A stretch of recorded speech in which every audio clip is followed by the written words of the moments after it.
All right, I think you've had enough time to tackle some questions at least for now. At the beginning, the first question, what was the focus of chapter 13? What was all of last chapter about? Watch and be alert because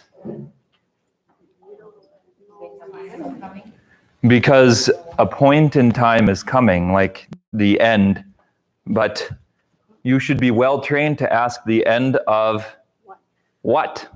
Which end do you mean, right? Because we talked about that and how things get mixed together and it's hard to know what was going on as far as exactly which end point Jesus meant. And like I proposed to you, my conjecture is that he probably meant more than one the whole time. That it was probably in his plan that these events would all kind of mix together with his death on the cross and the destruction of the temple and the end of the world and probably lots of other events in the middle.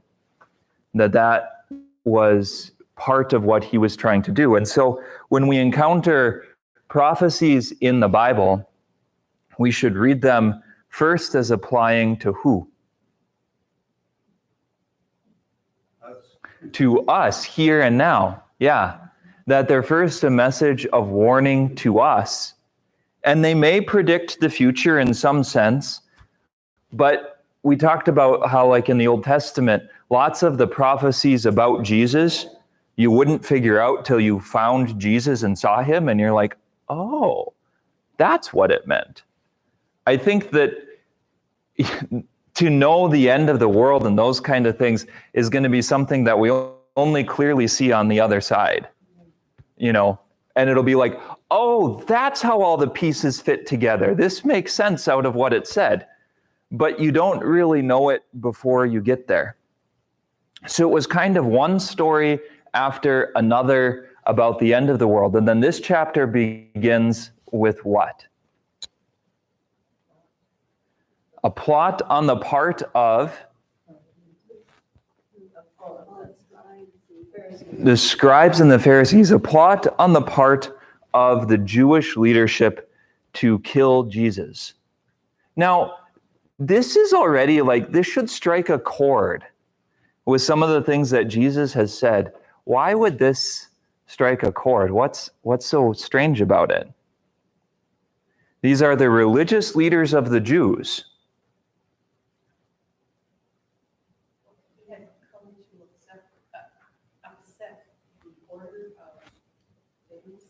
He had come to upset the order of things. That's a good point. Not the one I was thinking of.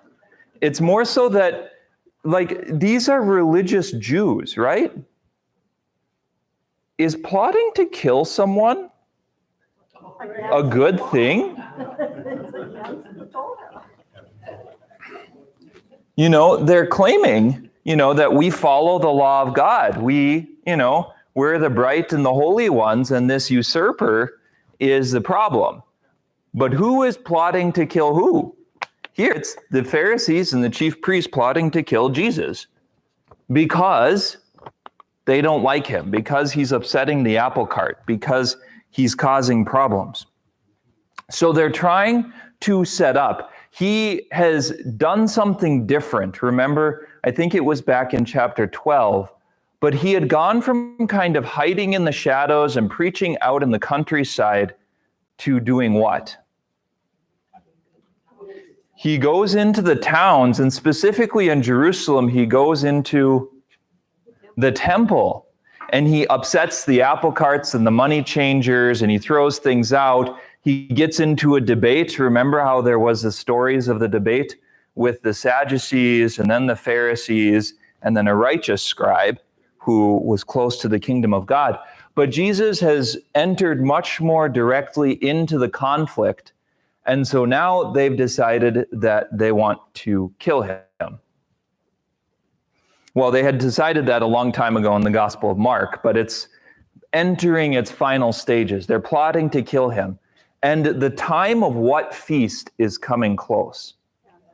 Passover. Remember that. That's going to be an important detail in the story. Jesus wants to celebrate the Passover in Jerusalem. The Passover ritual comes from the time where the people were in Egypt. And God gives them the ceremony of the Passover. They eat a ritual meal. They sacrifice a lamb. They put its blood on their doorposts.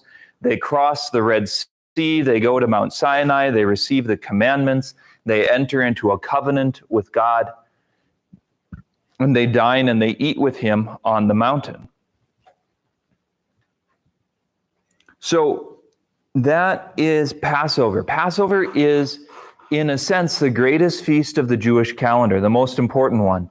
It's not the Day of Atonement. I mean, that's a part of it, and it's hard, and you can split hairs about which one is the most important. But Passover, of the three great pilgrimage feasts, Passover is the most important one. It was Passover, Pentecost, and Tabernacles.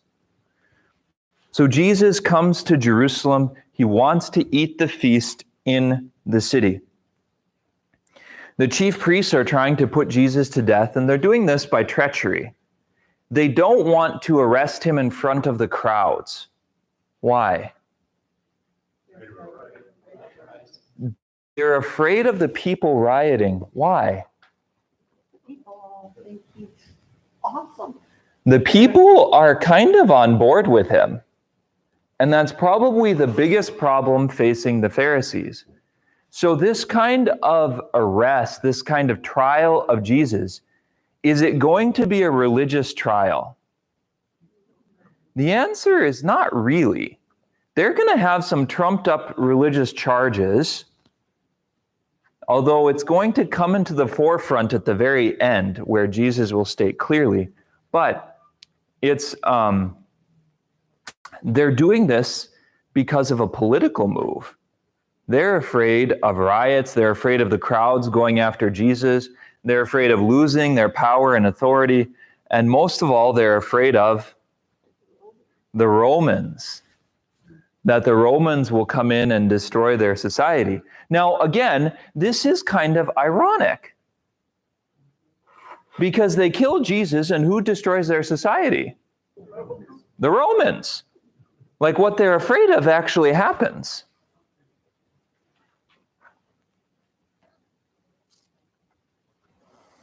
So they want to avoid the festival because at the festival, thousands of people come to Jerusalem. It was maybe like the city would double or triple in size, if not even more than that. And Jesus, one of the things that we've tried to do in this Bible study again and again, and I hope you're starting to appreciate how you have to work at this, is sort of refocusing the lens on Jesus. What do you think he is doing right now? At the beginning of chapter 14, what is his mindset? What is his work? Because you see, he easily kind of slips out of the story. It's funny that even in a story about him, he's kind of sneaky. It's like Ninja Jesus, and you always have to look for him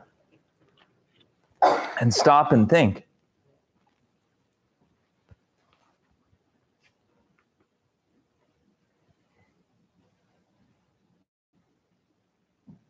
We call Jesus the bridegroom, right? He's on his way to his marriage.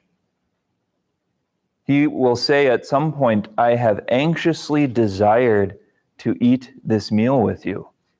Like Jesus, in his life is a bit like an arrow that was stretched back and stretched back and stretched back, and now it's shot, and he's flying straight at the cross. But it's his desire, that he desires to bring about salvation. He desires to give his apostles and the church the sacraments.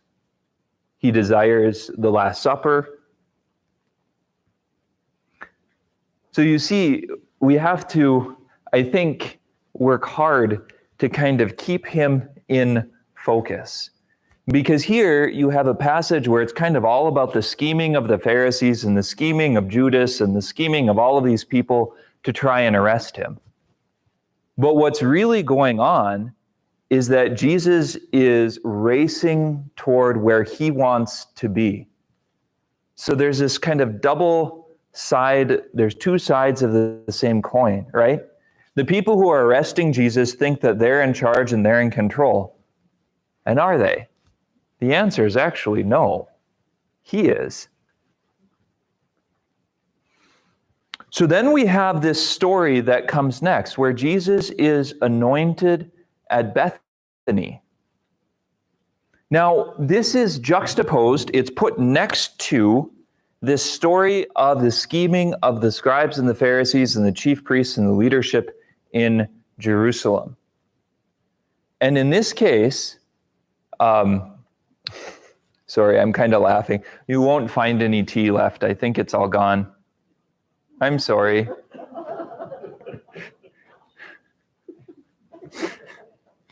I had the last cup. It was my fault. But there is always water in the kitchen if you want it. So we have this story of a woman who now does what? She anoints Jesus with some very expensive stuff. I've wondered what it is. You know, is it like a lotion? Is it like a liquid thing? They say she poured it, so, and it's oils. Yeah, it's hard for me to imagine what it actually is. But it's in a jar, and she smashes the jar, and she dumps it on his head. I don't know how she did that either. Did she smash the jar on his head?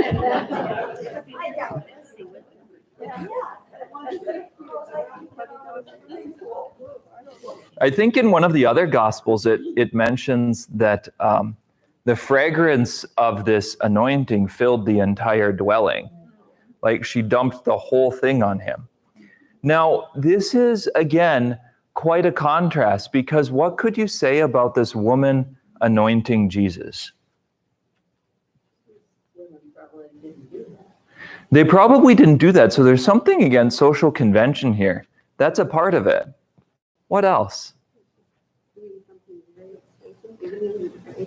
Yes, this woman is giving Jesus, in a sense, probably her most precious possession. Something that has significant worth. Something that is very, very extravagant. And this is kind of odd, because as far as I can recall, I think this is the first time in the gospel that someone's done something like that.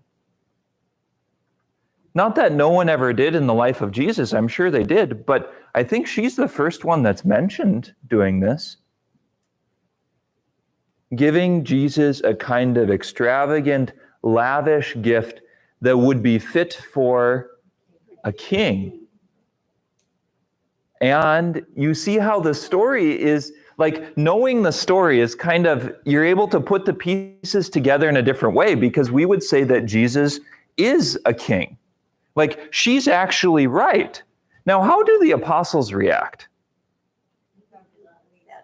The apostles look at this as a waste. They're kind of upset with the woman, and it uses strong language about them, that they weren't just a little bit upset, but you could say it's like they're hot under the collar. They're really ready to go after her. But again, what is so odd about this, you see how this is so important to read literarily, because we don't get to do this at Mass. You see this story, and to get this story right, you have to contrast it with what? The one that was right before it. So you have these rich people who are in charge of the temple and have nice homes and beautiful garments, and they're in charge, and they're proud, and they're happy, and they're plotting to kill Jesus.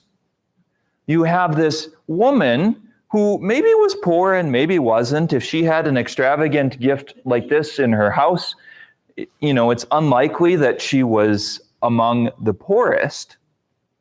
But here is someone who is giving Jesus everything she has without reservation. Her heart is in the right spot. She recognized Jesus as a king or a prophet. This was also part of the rite of ordination of a priest, that they dumped a bunch of oil on your head. So priest, prophet, and king, you've heard that talked about in the church. Here you see it. And it's this woman who isn't even named. And then you have the disciples who provide another contrast, and the disciples are thinking purely on the level of materialism. They're stuck in this world. So the only person in the entire story that's in the right spot at this point is this unnamed woman. And you see Jesus receives her gift. He knows its value. He knows its worth. He knows what it's for. He understands. He sees her heart. Everyone else in the story missed it.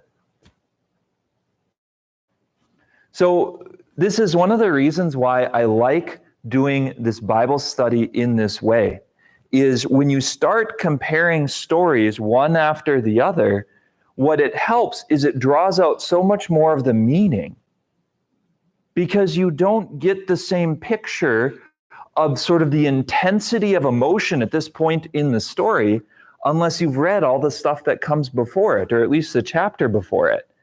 This has reached a fever pitch. It's like, it's not just a mellow, quiet place. There's tension in the air. It's buzzing with it. The apostles are bothered. Jesus probably looks a little bit distant. He's thinking of the things that are coming because he knows. The Pharisees and the scribes are in the shadows watching them and scheming and plotting, and Jesus knows about that too because he's God. And so you have this scheming and this tension, and it's the feast coming in Jerusalem, and there's thousands of people. And then you have this sort of like window into the life of this woman. It's like cutting away the wall of the house and peeling it back and being able to see inside. And so this is part of what the Bible study is meant to do, is to help you learn to look at things in that way, to be able to read it and see it, because there's nothing magical about the connections that I've just made. Most of you, if you thought hard, would know them all. We've talked about them more than once, whether you believe me or not. We really have talked about them all more than once, and you probably have different insights than I do. But you see how the comparisons and the contrasts, digging into the characters, helps you discover what's going on. It helps you sort of enter the moment and the scene and to feel it. And my hope is those kind of things also make it easier to pray with. That it's easier to plop yourself in the middle of the story and say, well, what is this for me? What is God saying to me? What would I do? Where would I be? How do I work? Sometimes you might say, like, Lord, shoot, my heart isn't in the right spot. I'm like the disciples. I'm thinking way more about how much it's going to cost to give than about you and what you deserve and what you're, Sometimes we might say, Lord, you're asking me to do more than I want to do. I don't want to give you everything. It's okay. Jesus can handle that. He can help change our hearts. He can help change it from the inside out. Another piece that's very interesting about the woman is her boldness. The Pharisees are scheming and hiding in the background, and the woman walks up and smashes this alabaster jar, and alabaster isn't cheap, and dumps this really expensive stuff on the head of Jesus and just doesn't care. It's like she throws caution to the wind and social custom and everything. So you have this sort of scheming in the background and then the boldness of faith, that she jumps right out in front. You could almost imagine her being kind of like this nosy person who walks up to Jesus and does all this, while everyone is standing there stunned, like, what are you doing?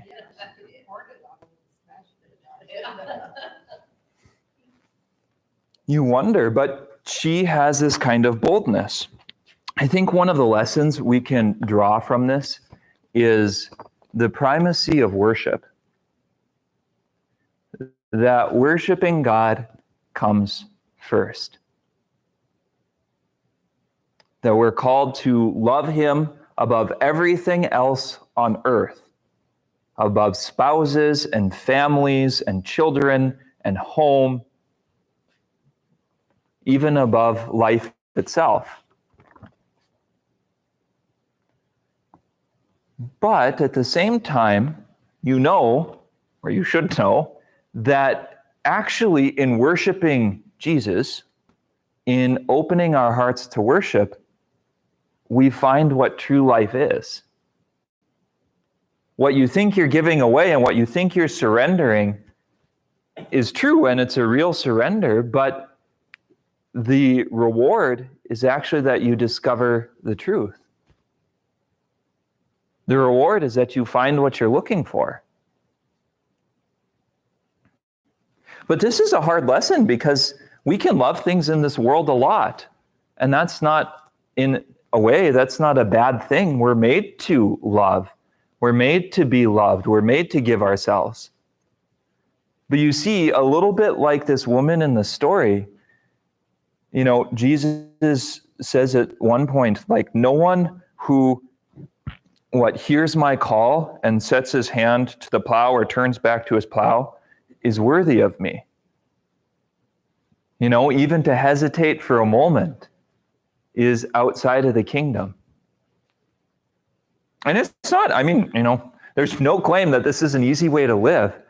But one of the things that I have found in the scriptures is I think you start to see Christianity for what it is.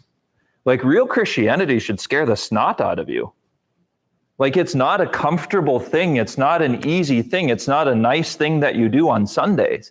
Like, this conviction runs like straight into your heart and crashes into all kinds of things in there.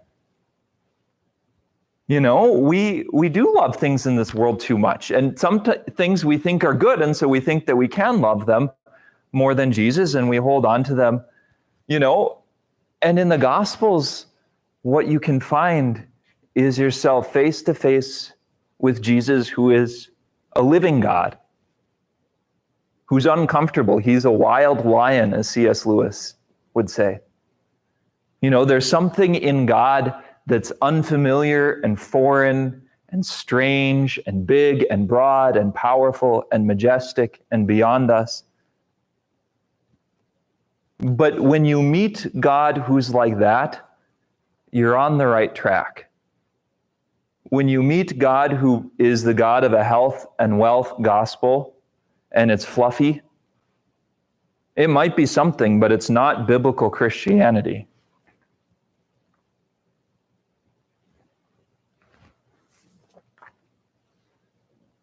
It also teaches us that God remembers the small stuff. Isn't that fascinating? This was a gesture that was hidden from almost the entire world. And for Jesus, he commends her almost as he commends her very, very highly in the gospel. It's a pretty big reward. You know, if you can live in a way that you get praised by Jesus himself, you're doing pretty well. So tensions are rising in the story. The background of this is the movement. And so it sort of snaps back into focus with the next story, the plotting of Judas. So Judas decides to betray Jesus. He goes to the Pharisees and the scribes. He promises to hand him over. They're excited because they think with Judas, they can do it privately and they don't have to arrest him in front of the crowds. Again, you get the impression that Jesus is pretty sneaky. And I think he, shall we say, uses a particular grace, or a particular gift because it's his plan and not the Pharisees. And that he seems to be able to almost disappear and blend into a crowd at will. I mean, to a certain extent, it's not an extraordinary miracle, it's not something crazy, but he seems to be able to become almost invisible quickly. Because you would think, like, okay, if they know who Jesus is and they've sat there and listened to him, that at some point they can just follow him around and arrest him, right? Like just follow him home and arrest him when he gets there? But they seem to be unable to do that. Why?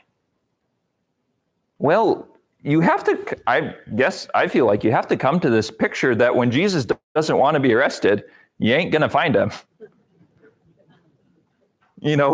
I don't know if he's a secret agent or what, but he can be very hidden when he wants to be. What they call that with the saints, locution, where they can be at bilocation. Like Philip with the eunuch, how he was. Oh, it's almost. Yeah, like a divine transport. And maybe, I don't know, but you see how you have to start to wonder, like, this is kind of a weird thing. Like, why wouldn't you just arrest him?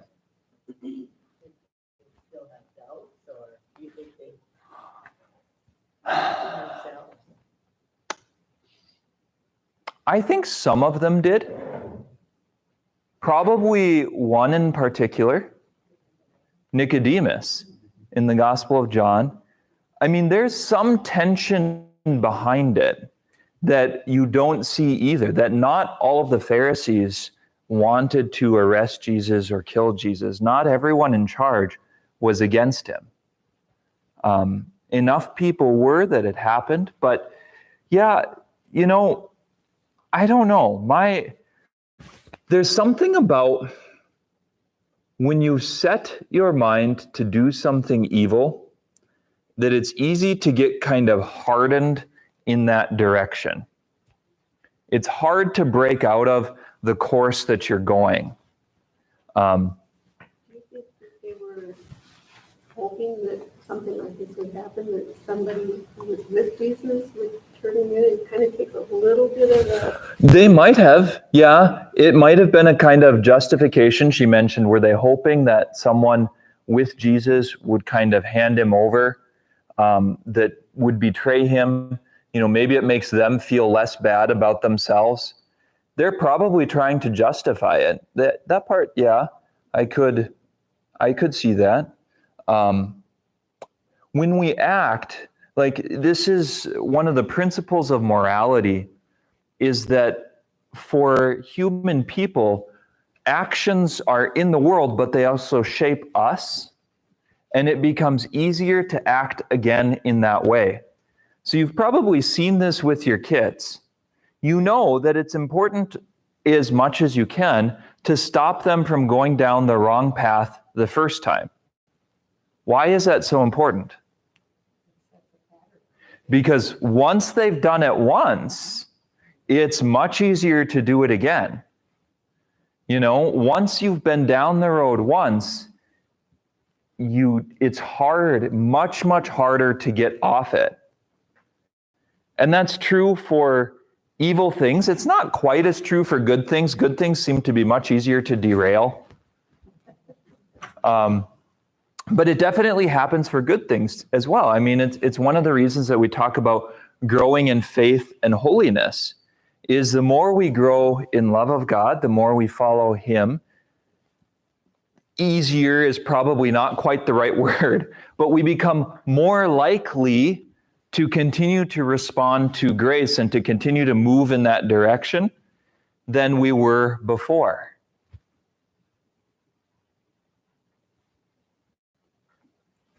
But you can see the difficulty of this, if you think about the modern world and stuff like drug addictions, right? Once someone is on that path, to get them off of it can be nightmarishly difficult. I mean, you can almost drop a bomb on them and it hardly has any effect. And here I think that by this point in the story, the Pharisees are probably there. They've become so afraid They've become so concerned about what Jesus is doing that to derail them from their task is almost impossible. Even Judas, I mean, imagine some of these scenes. Jesus knows Judas is going to betray him. What does he say to him at breakfast? One of them will betray him. So when we get to the Last Supper, he'll confront it directly in front of them. But I mean, think of yourself. If you came to Mass and you came to coffee and rolls after the 9 o'clock Mass and you sat down with someone and you're like, they're going to betray me, what would you do? You know, do you sit with those kind of people? Right? And this couldn't have been invisible to the other apostles either, because humans aren't very good at hiding things. They may not have known or understood completely, but they had to have known something was up with Judas.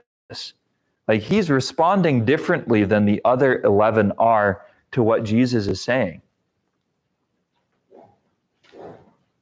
I heard, I don't even know where it is, but I heard that Judas wasn't originally offered money to betray Jesus. Is that true? So if it wasn't offered, what was his reason to do it? Yeah, the best answer I can give you is I don't know. He's a complicated character. You know, like, why would Judas betray Jesus? It could be, but I think this is skipping ahead a little bit, but I think one of the pieces that I find most fascinating is at the Last Supper, Jesus says, one of you will betray me. And what do they do?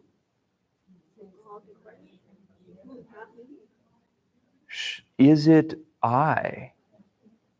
You know, one of the fascinating pieces of it is that they all seem to think themselves capable of betraying him. Probably except for Judas. Because he would be blinded by pride. He says, it is not I, Lord. And Jesus says, you have said so. Right? But all of the other apostles seem to think that they're capable of betraying Jesus. They see their own weakness. We talk about that and how important it is.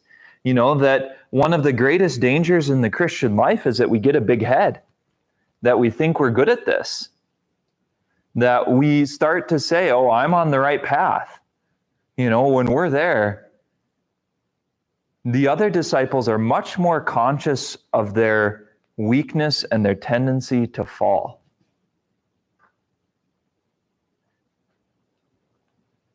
But he didn't pick 12 perfect people. No. All different, and in human life, we have people that Yep. We have people. I have had two people, I think, in my life that I'm fairly convinced didn't like the fact that I was alive. There was one guy at the seminary who got so mad at me that he came into my room one day and he was talking to me. And I was like, what is this noise? And I realized after a while he was grinding his teeth. And I was like, dude, what's going on? Like, I've never seen that kind of anger in my entire life, that someone's so upset that they're grinding their teeth at you. I thought, what did I do? And so I asked him, and it was like these little tiny things. And it was like, you're that upset that I didn't like the same flavor of ice cream that you liked? I mean, it was stuff that I was just like scratching my head, like, what is going on? And eventually I came to the conclusion, like, this isn't my problem. I have no idea what's going on with this guy, but maybe you've met someone like that. There's a few people in your life that you meet that are just like sandpaper. That you can try, and it's especially hard when you're ready to be in a relationship or ready to admit stuff, but they just can't handle it. But it just makes me want to, you're gonna like me someday, I know. Yeah, you start to wonder, but you see that there's, relationships take two. And sometimes there's another person that doesn't want to be in a relationship with you, and there's nothing you can do about it. So yeah, Jesus doesn't pick 12 perfect men, and I think that's a part of this point in the story, that I think 11 of them understand that. And I think one of them considers himself to be a good person.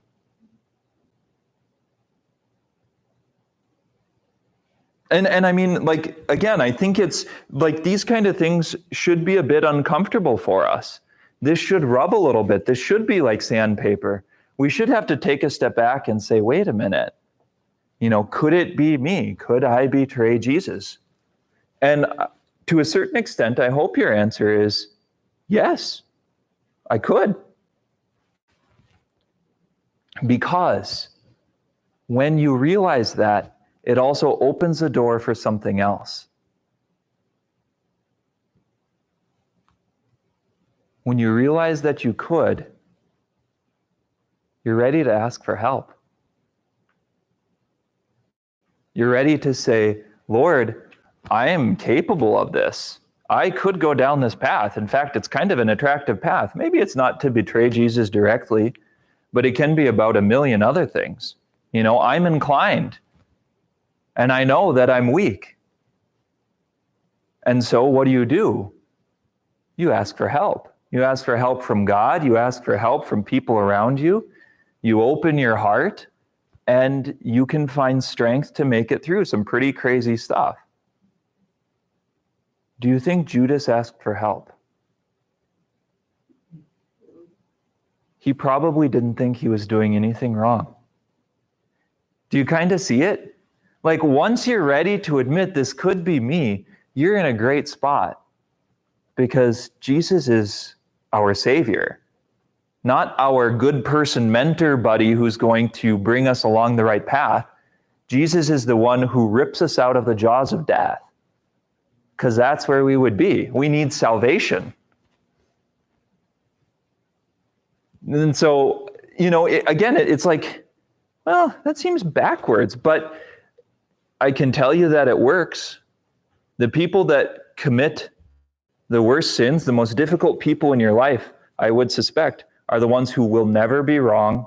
They'll never admit their own weakness. They'll never apologize. It's always someone else's fault. Right? If you've met them, the ones, you can get stuck in it, and weakness isn't everything. Sometimes you can feel a little bit more like a doormat, and that's not good. We do have to try to balance things, but our tendency as humans is mostly toward pride. Sometimes people, particularly in the modern world, or struggles with anxiety, struggles with identity issues, it can be toward too much humility or toward being less than you should be. But for most of us, the tendency is toward pride. And so what we're trying to do is sort of split the uprights to live in confidence that God loves us, that He has created us good, that He has called us to be good, that we are good in our essence, but also that we're capable of stupidity and weakness of a rather large degree, right? So it's like you have to grab onto both of them and hold both of them at the same time. And it's hard. It's not an easy balance. I feel like this is one of the places where you feel the fallenness of humanity most. It's hard to be confident in God, and it's hard to be, reasonably confident in ourselves. It's easy to be prideful, and it's hard to be weak. And so the way in the middle of this is a difficult, narrow way, but the road to heaven is narrow. So my hope in talking about it this way, I'm not trying to say this to make you feel bad about yourself, but to kind of see sort of the human psychology that's written into the gospel. I mean, I think this is one of the best parts of Christianity, because this explains how we work to a T. You can see it. You see later in the Passion the difference between Peter and Judas, right? Both betray Jesus. Both of them do. One path leads to despair, and despair leads to death. Judas kills himself. Peter betrays Jesus, and his is a hard road, and Jesus kind of smacks him in the face. And what does he do? He goes out and weeps bitterly, but he repents. He's ready to ask for forgiveness. So there too, you see these tendencies that lie in the human heart, that we have a tendency toward darkness and despair in this world that's really easy. You could even say our world is plagued by it. Suicides are practically higher than ever. And you see that the path through it is of acknowledging guilt, of asking for forgiveness, of opening our heart to the love of God and salvation and transformation and grace. But again, I think you could put this kind of thing that's laid out in the gospel against any modern psychological system, any understanding of the human person. And I would say the gospel is going to win in spades. This is a royal flush. This is the best hand in the game. I mean, this is like super genius level stuff, because it's like, I get it. You see the tendency towards sin and worldly things and worldly desires and the challenge of grace and pride and humility and how it all kind of gets mixed up inside of us. Did Judas do this with full knowledge of what he was doing? Probably not. He was probably upset. He was probably angry about something, maybe angry that all this money was wasted. Why would Jesus allow that to happen? Blinded by emotions. We've all been there. Their passions. So then maybe we'll do one more section. So Jesus talks about preparing for Passover. And here is where the story is going to switch on a hinge, because he's doing something different with Passover. Passover in the past was to leave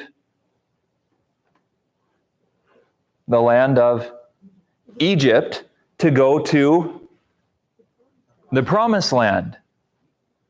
Jesus doesn't want the people to leave Egypt. What is his Passover about?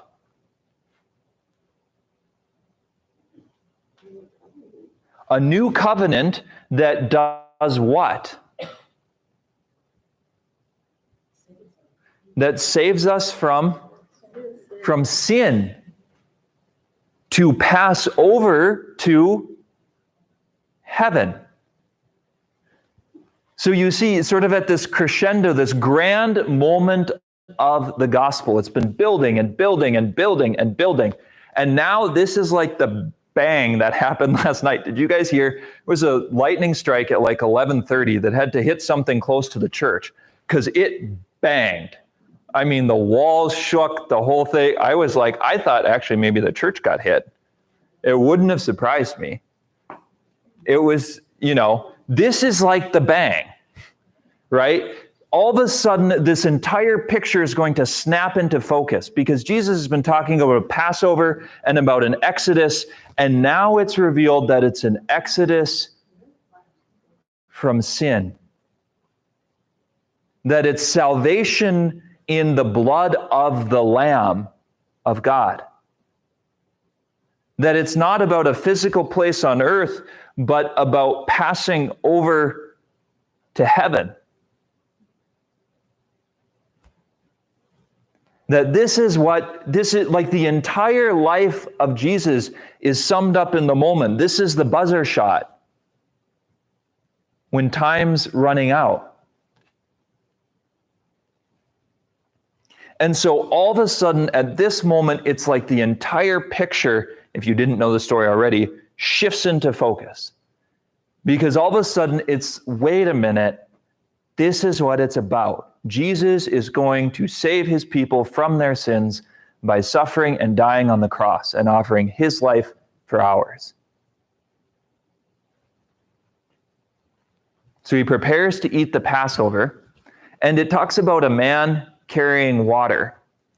Now, our commentary talks about that as a woman's task, and so maybe this was prearranged by Jesus.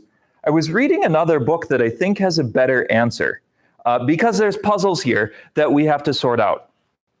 So the man carrying water very likely could be from this group called the Essenes. We talked about them with John the Baptist. They lived out in the desert. They were preparing a way for the Lord. And one of the reasons why is because Essenes kept guest houses with large upper rooms in them. And the word that's used in Greek for the upper room that Jesus is eating, this supper that Jesus is eating with his apostles, is the same word that the Essenes use for their upper rooms at their guest houses. And there's other connections here, but it's very possible that Jesus is doing that. Now, there's evidence that supports this. The traditional site of the Last Supper is in the Essene quarter of Jerusalem. But one piece of this that you have to sort of erase from your brain: how many people were in the upper room?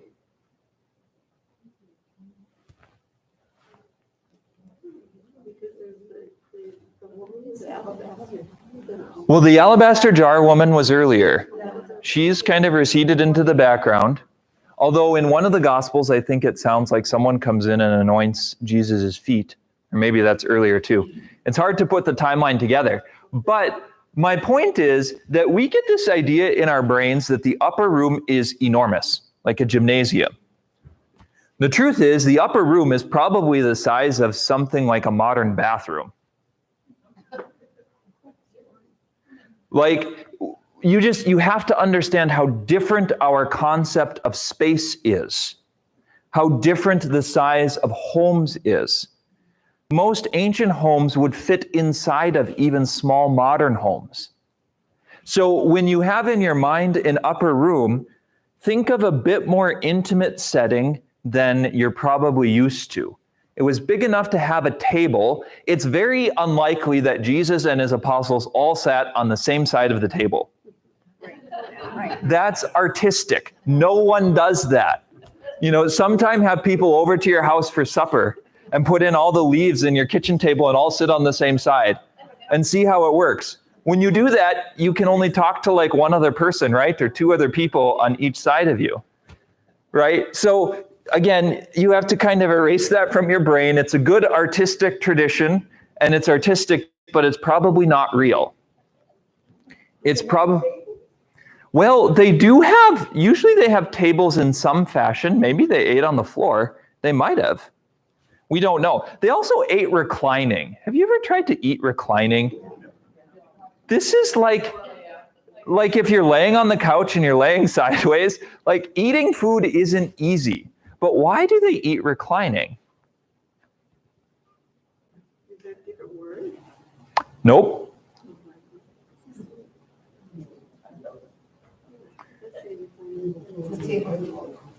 The tables were low to the floor. That's probably a part of it. But they would have been used to that because they would have eaten on them all the time. Could the recline, rather than meaning actually laying, be more like those new couches now that have, I think it's called the Chase Lounge or whatever, where you've got your feet up, but you're still kind of sitting? I don't know. No, that's not it either. A nice idea. Part of it is because God told them to. When you look at the ceremony of the Passover in the book of Exodus, you'll find out that it says to recline at table. But it's also the posture that was adopted by the wealthy of society. They ate reclining, and food would be brought in by servants. They must not have had acid reflux or hiatal hernia or anything. Well, one of the differences is that a lot of people that had those kind of illnesses in the ancient world probably died. They didn't. Too practical, sorry. But you see how many things, like all of this art and all of our lives, have colored our ability to think about the Last Supper. We have to like peel back all of this stuff to get back to what it says, because what it says is different than what we think. You know, Jesus and his apostles were not sitting on nice wooden chairs at a big long table.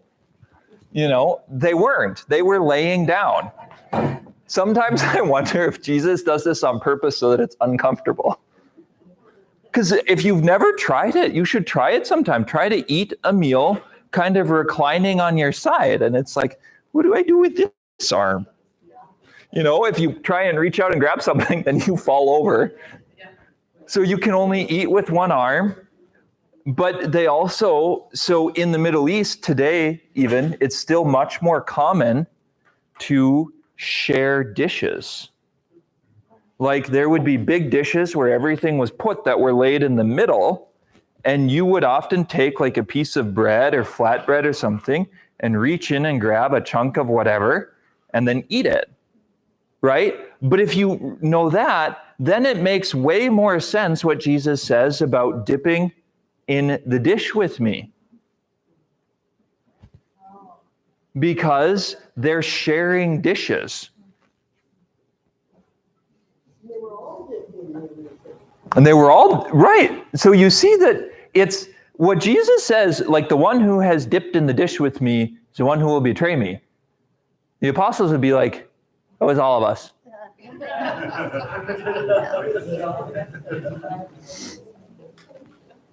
So Jesus wants to lead us on the new Exodus away from the land of sin and slavery to wickedness. He does this by instituting at this point a new covenant meal where he gives the disciples and the church his body and his blood. He sort of inaugurates the new worship of the church, that the sacrificial system of the temple is replaced by the sacramental economy of the church. He reveals a fuller image of God, that God is not just God in heaven, but God is here on earth in the person of Jesus Christ, that the divine name, Yahweh, has more than one in it, kind of, in the way that we talked about like on Trinity Sunday. So this new Exodus is this theme of the entire moment. And we're not here liturgically, but if you remember before Easter, what happens in the church at the end of Lent is that all of a sudden all this language about the new Exodus starts coming out.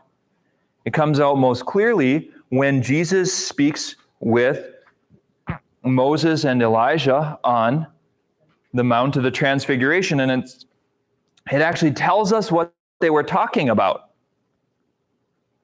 It says he was talking about his Exodus. So that theme is wrapped up in the liturgy. You'll hear it next year when we get back to Lent and toward Easter. But that this is what Jesus is trying to do, this pattern that was sort of began all the way back at Mount Sinai of saving the people and goes back even further than that. Isaac and Abraham, God himself will provide the lamb. All of these stories of the scriptures and all of these threads kind of come together in this passion narrative where Jesus offers himself for us on this new Exodus away from the land of sin. So for next time, we'll continue in chapter 14. There is a lot more to talk about. I'm not even sure if we'll finish next time. But I hope there's enough to learn and that it's not too boring. The sheets in my office for who's bringing food next week.